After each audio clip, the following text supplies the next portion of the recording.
Hola a todos, esperamos que se encuentren bien. En esta clase, la clase 3, vamos a abordar nuevamente el problema que revisamos la clase pasada, pero nos vamos a pasar finalmente a la notación de inteligencia artificial. Bueno, recordemos que en la clase pasada queríamos hacer la correlación para un conjunto de muestras. Estas muestras nosotros las generamos aleatoriamente con esta función, generador datos simple. Entonces obtenemos nuestros datos de la forma XY. En este caso Y va a ser la distancia medida en centímetros y X va a ser el tiempo medido en segundos. Entonces aquí están las muestras que nosotros estamos generando aleatoriamente. Estamos usando una desviación de 10, un beta de 4 y estamos generando 5000 muestras. Vamos a hacer el histograma para cada uno de nuestros parámetros, es decir, el histograma para el tiempo y el histograma para la distancia. Aquí hay que observar que el tiempo está en un rango de 0 a 10, es decir, toma valores de 0 a 10, mientras que nuestra distancia toma valores entre menos 20 y 60. Entonces no tienen el mismo rango de valores, este va de 0 a 10 y este de menos 20 a 60. Ahora, recordando lo que nosotros queríamos y estábamos haciendo en la clase pasada, es encontrar la correlación entre nuestras muestras. Como una primera aproximación, nosotros supusimos que para un conjunto de muestras de la forma X, Y, Y, estas iban a tener una relación lineal. Entonces, lo que nosotros teníamos es un conjunto de funciones f que dependen de X, W y B, donde W es nuestro peso, B es el bias, y recuerden que nosotros queremos encontrar este W y este B de tal manera que la correlación sea mejor con nuestras muestras. Y bueno, ¿cómo vamos a saber si una correlación es mejor que otra? Pues nosotros necesitamos definir una métrica. En este caso la métrica que definimos es la correspondiente al mean squared error, que lo que hace es comparar la distancia, más bien el promedio de las distancias cuadradas de el valor que tiene XY y el valor que nos da la función para un W y un B particulares. Entonces, en resumen, el objetivo es encontrar W y B óptimas de tal manera que minimicemos esta expresión de acá. Muy bien. Entonces, lo primero que hacíamos es generar aleatoriamente el peso y el bias. Y dados un peso y un bias en particular, pues nosotros ya tenemos una función f definida como lo hicimos anteriormente y vamos a graficar esta función f con estos valores particulares del peso y el bias con nuestras muestras. Entonces esta es nuestra primera aproximación, que simplemente fue dar un W y un B aleatorios y a ver qué pasa, a ver si ajusta bien o no ajusta bien. Okay. Lo siguiente que tenemos que hacer es variar los valores de nuestros parámetros W y B para reducir el residuo. En este caso ya vamos a emplear el método del gradiente descendente para realizar esta variación en nuestros parámetros W y B. Entonces nosotros vamos a usar estas dos expresiones de aquí para actualizar nuestro peso y nuestro bias. Entonces nuestro peso se va a actualizar como el valor inicial que tenía menos alfa veces el gradiente de MSE con respecto a esa variable. Entonces por eso se llama gradiente descendente, siempre nos vamos a mover hacia abajo del gradiente y lo vamos a hacer con un paso de tamaño alfa. Aquí alfa se llama tasa de aprendizaje y es un hiperparámetro del modelo. Que sea un hiperparámetro significa que es algo que nosotros vamos a fijar, no es algo que se tenga que aprender. Bueno, como iremos viendo, hay muchos parámetros, pero este es uno de los importantes. Entonces, este alfa lo que hace es controlar la velocidad con que el modelo va a aprender a ajustar los parámetros W y B. Entonces, simplemente es el valor inicial que teníamos y nos vamos a mover hacia abajo del gradiente con un paso de tamaño alfa. Okay. Entonces, en este caso vamos a usar nuestra métrica de mean squared error que ya definimos arriba. Aquí en este paso lo único que estamos haciendo es extendiendo esta función en particular que nosotros estamos considerando que es lineal. Y aquí tenemos las parciales con respecto a nuestros dos parámetros de interés, W y B. Muy bien.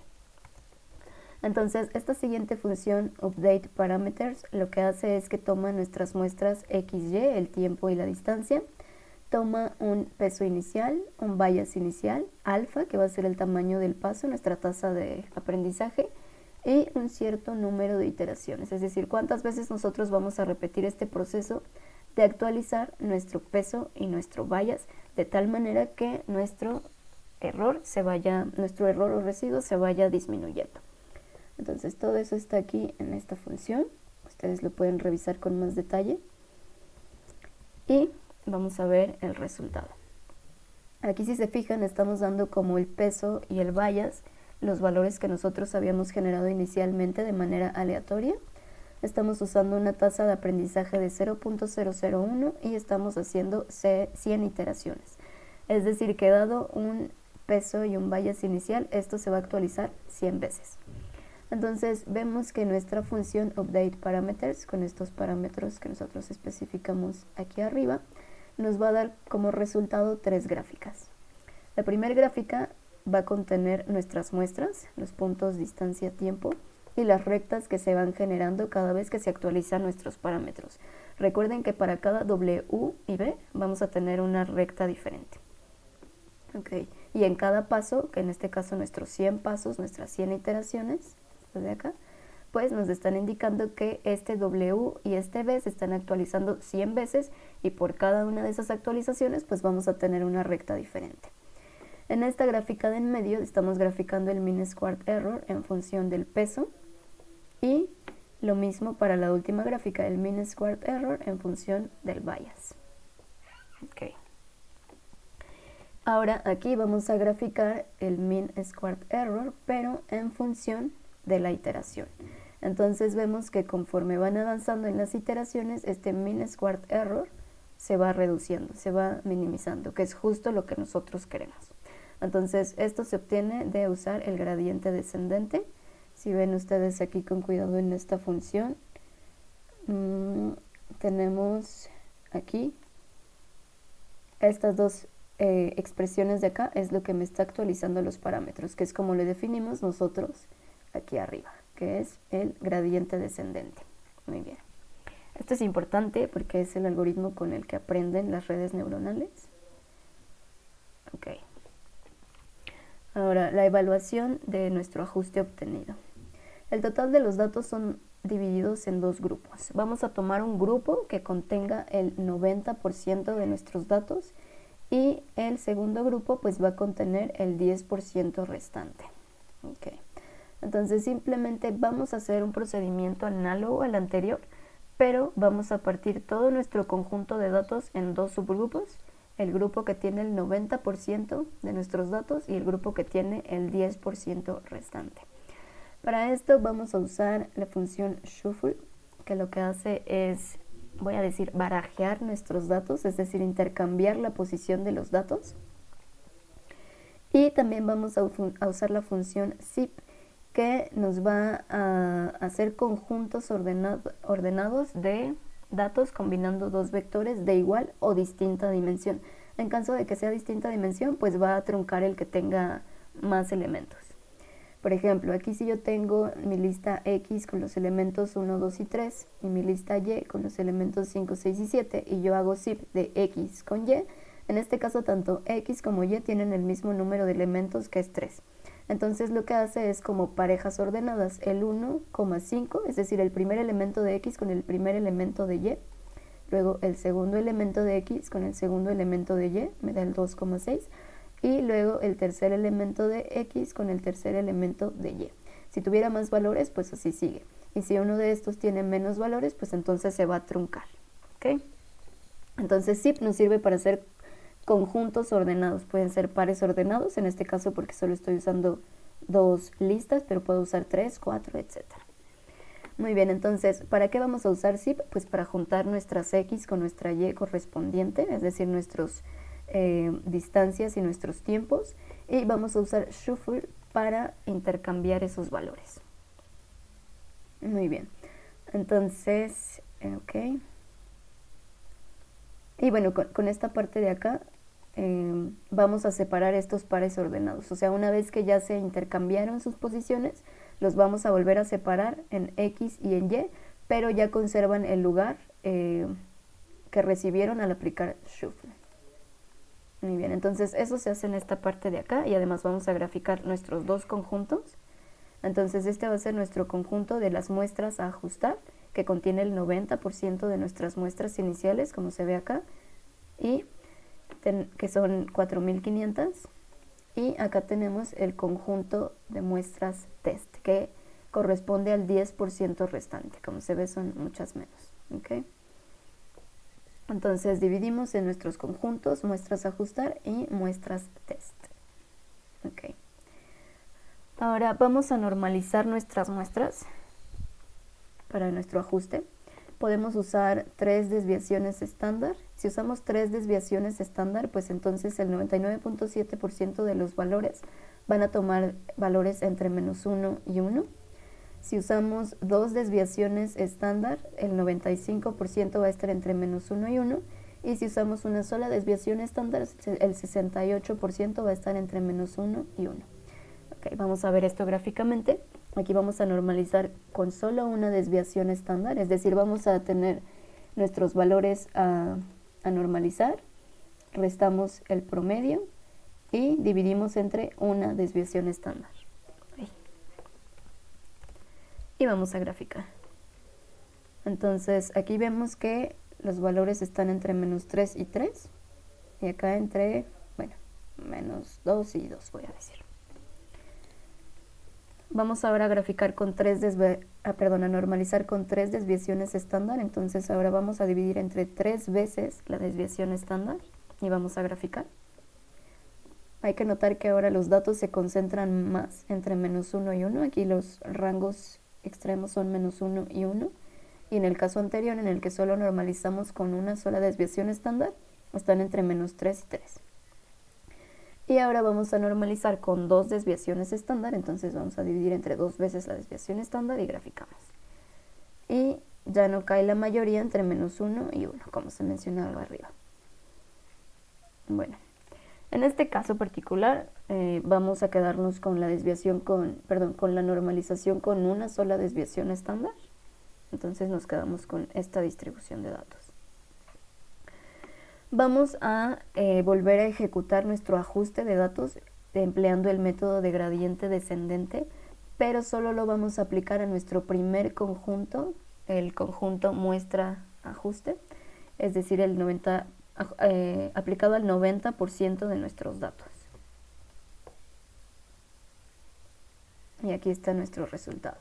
Recuerden, la primera gráfica nos indica la función que se obtuvo para la W y B en particular, y en las siguientes dos gráficas tenemos el mean squared error en función del peso y en función del bias.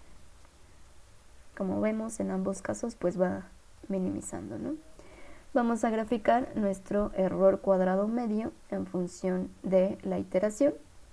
Como es de suponer, pues va minimizando, que es lo que queremos. Entonces parte de acá una W y una B particular y tiene un cierto mean squared error. Se actualizan esos valores, tiene otra W y otra B y este es el valor del mean squared error. Y así hasta los 100 pasos que nosotros le dimos. Calculamos el residuo. El residuo es de 0.0020. Si se fijan, aquí tenemos un residuo muy pequeño. En la clase anterior obteníamos un residuo con valores muy grandes. Eso es debido a que nosotros no normalizamos las muestras. En el caso pasado tendríamos valores grandes. En este caso, como ya normalizamos, pues el rango tanto para el tiempo como la distancia está entre -1 y 1 aproximadamente. Y lo siguiente que vamos a hacer es calcular nuestro residuo, pero en el 10% restante de los datos. Entonces, para resumir, hicimos lo mismo que al principio, pero dividimos nuestro conjunto de datos en dos. El 90% que nos va a servir para ajustar nuestros W y B, nuestros parámetros, y el último 10% que nos sirve para ver qué residuo se obtuvo. Es decir, queremos ver si aprendió de cierta manera a generalizar. Ok, Ahora, otra forma para evaluar este ajuste obtenido es dividir ahora en 3 conjuntos. Vamos a tener un primer conjunto de 90% otra vez y vamos a tener otro conjunto del 10%. Bueno, en realidad solo son 2 conjuntos, pero ahora los vamos a usar de manera diferente. El 90% se va a usar de la misma manera, lo vamos a usar para ajustar nuestros parámetros W y B. Pero en nuestro otro 10% lo vamos a usar, sí, para calcular el residuo, pero en cada iteración. Entonces aquí nosotros estamos graficando el mean squared error en función de la iteración.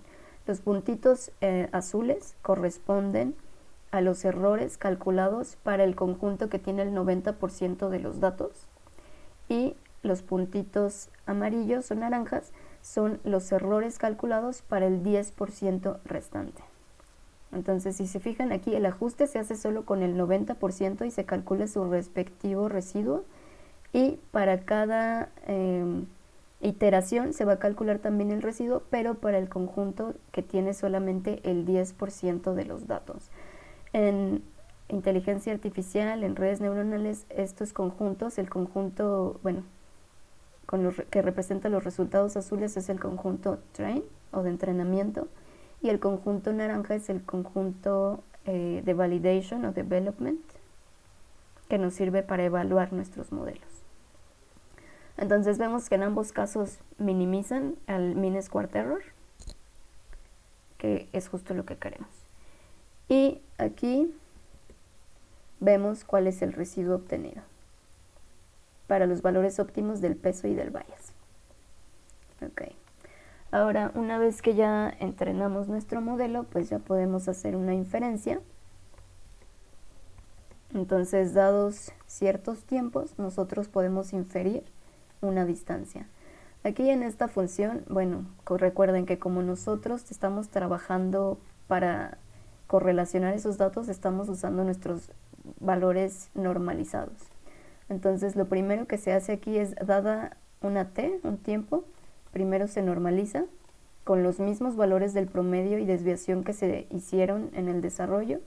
Después se predice la distancia con los W y B óptimos y después, digamos, muy entre comillas, se desnormaliza la distancia para que ya nos dé un valor normal acá. Muy bien. Ok. El procedimiento que acabamos de realizar es lo que muy comúnmente vamos a realizar con redes neuronales. Simplemente vamos a cambiar la terminología. Entonces, bueno, inteligencia artificial, pasaremos conceptualmente del ajuste de datos a la inteligencia artificial. Verán que es algo muy, muy similar. Si no es que lo mismo, pero con otros nombres y ciertas modificaciones. Entonces, esta transición la haremos empleando toda la matemática desarrollada en las celdas anteriores. Y en inteligencia artificial, un sistema es inteligente cuando después de ser entrenado con información que le es suministrada, es capaz de hacer inferencias. Bueno, entonces, dada la dinámica en inteligencia artificial a nivel mundial, pues en este curso vamos a emplear una nomenclatura estándar y es en inglés. Okay.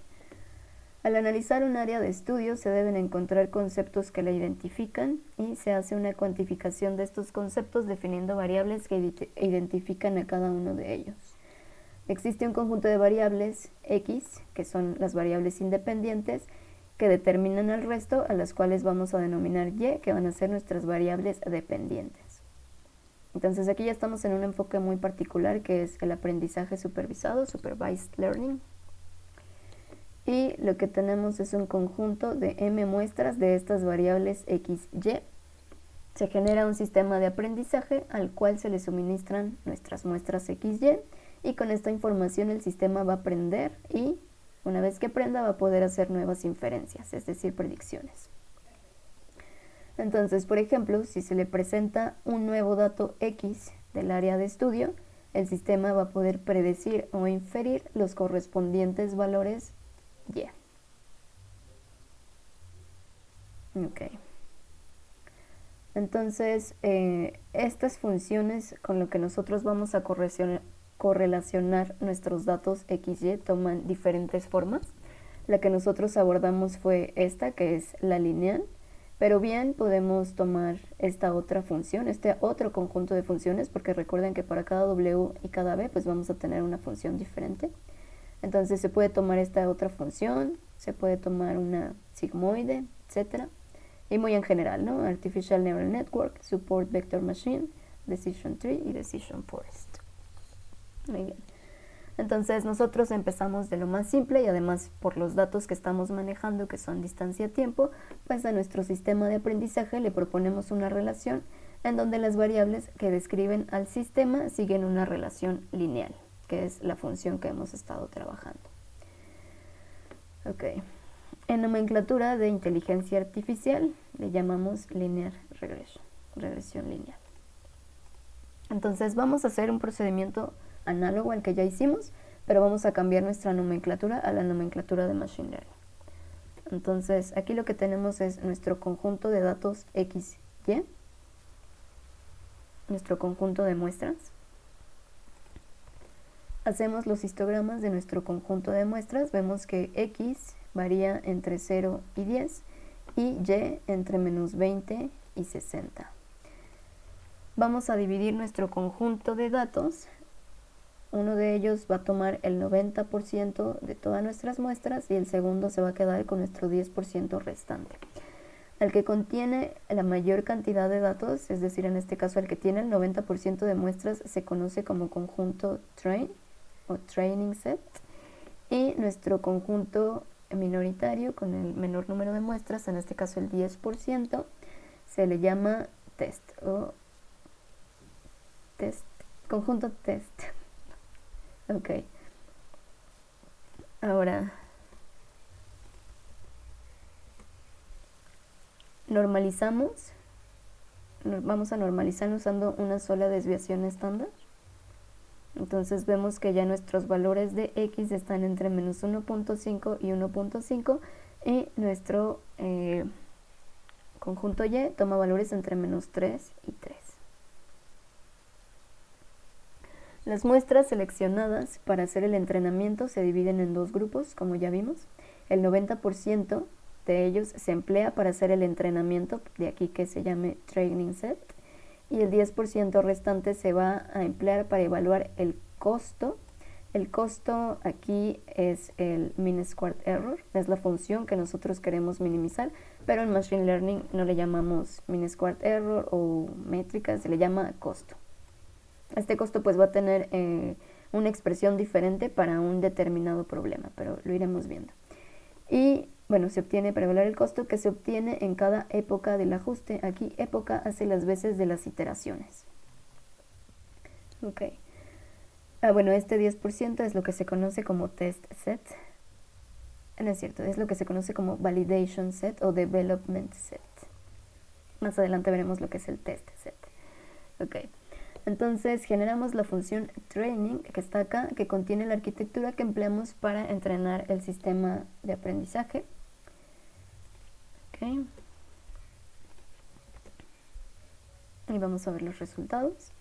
Entonces aquí de nuevo obtenemos nuestras mismas dos resultados del costo. Ya no es mean squared error, ahora le llamamos costo en función de la época. Ya no es número de iteración, ya es época. Simplemente es un cambio de nomenclatura, costo y época. Y lo que queremos es encontrar nuestras W y B, que son los parámetros que se aprenden, de tal manera que se minimice el costo, lo cual estamos observando en esta gráfica. Se va minimizando. Entonces recuerden que aquí los puntos correspondientes, los puntos azules corresponden al conjunto de entrenamiento, al training set, y los puntos naranjas corresponden al conjunto de validación o development. Entonces, otra vez para puntualizar, el conjunto de entrenamiento es el conjunto que se usa para encontrar W y B óptimas, y por supuesto para cada W y cada B que se va encontrando, se va calculando su correspondiente costo, y vemos que va minimizando. Ahora, el conjunto de validación o development, este únicamente va a evaluar el costo para cada época. Es decir, en este conjunto no se está entrenando, no se está encontrando W y B, simplemente dada una W y B encontrada con el conjunto de entrenamiento, se va a evaluar en el conjunto de validación. Ok. Y pues bueno, una vez que ya entrenamos nuestro modelo, podemos hacer la inferencia, como ya lo habíamos visto arriba. Entonces, dado unos valores X, que en este caso es el tiempo, podemos obtener un valor Y, que en este caso es la distancia.